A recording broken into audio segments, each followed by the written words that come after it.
1879년 12월 31일 밤 미국 뉴저지에 290개의 전등불이 켜졌습니다. 에디슨이 백일 전구를 세상에 공개한 역사적인 순간이었습니다. 환호는 잠시, 에디슨은 금방 다른 난관에 부딪혔습니다. 제품 양산에 필요한 자금이 부족했습니다. 이때 에디슨에게 길을 열어준 것은 아이디어와 기술 그 자체였습니다.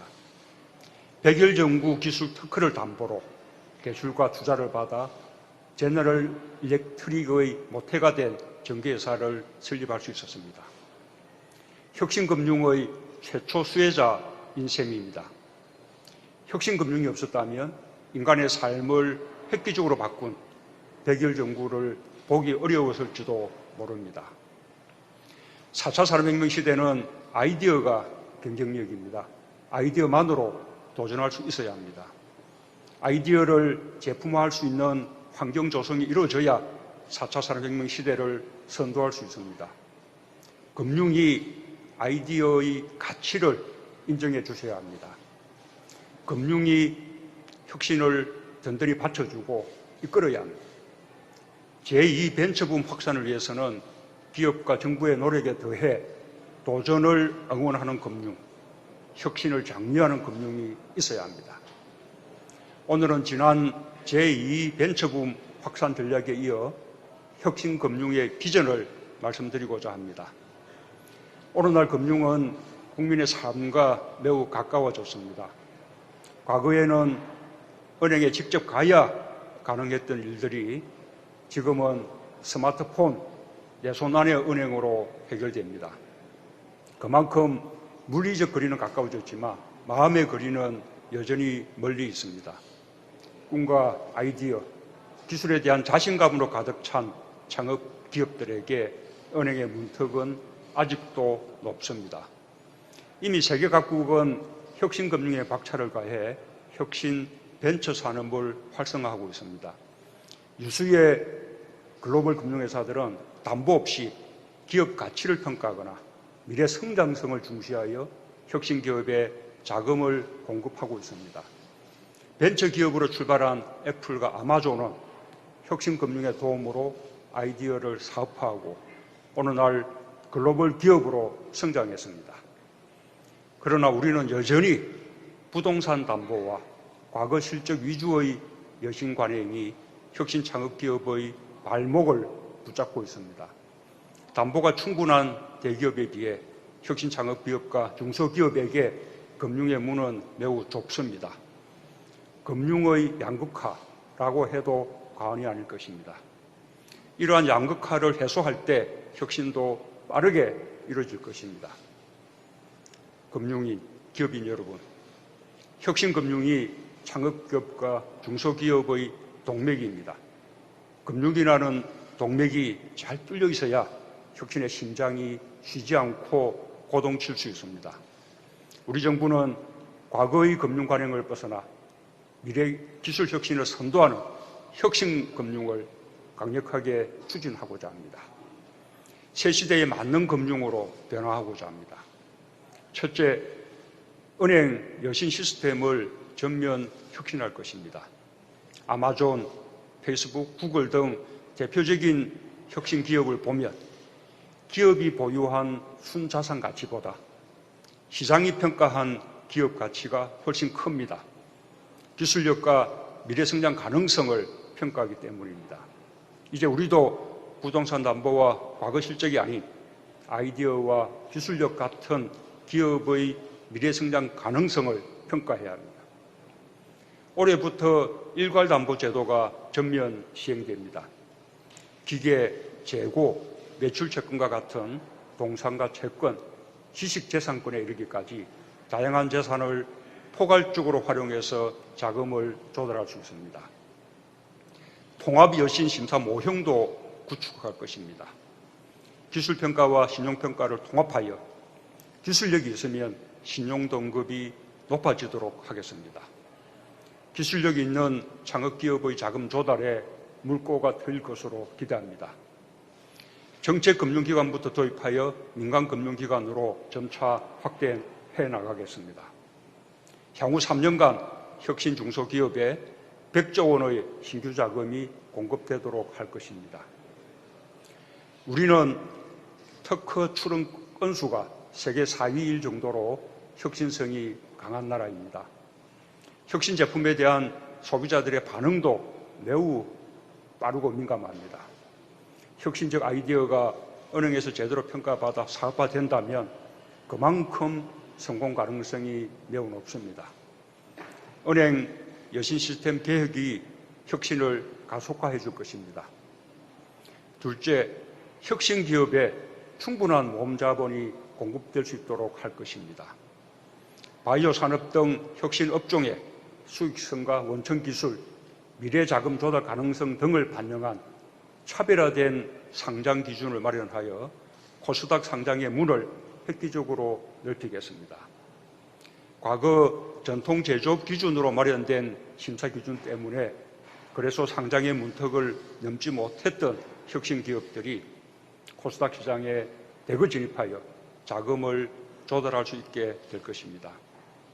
지난 3년간 코스닥에 신규 상장된 바이오와 4차 산업 기업 수가 38개였는데 앞으로 3년간 80개가 더해질 것으로 예상합니다. 신속 이전 상장 제도 대상도 확대됩니다. 코넥스 기업이 코스닥으로 신속하게 도약할 수 있도록 상장 심사 기준을 완화할 것입니다. 작년에 1개에 불과했던 신속 이전 상장 기업이 2022년에는 30개로 크게 늘어날 것입니다.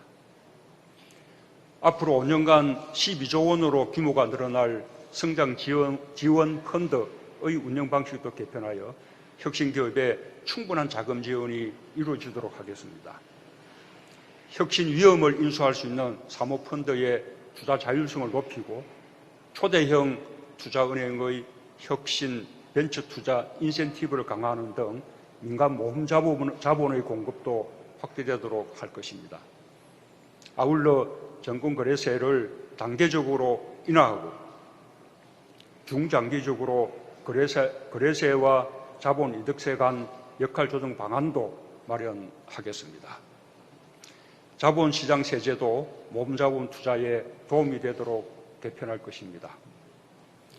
규제 입증 책임 전환 제도를 통해 모험자본 투자에 걸림돌이 되는 금융규제도 과감히 걷어내겠습니다.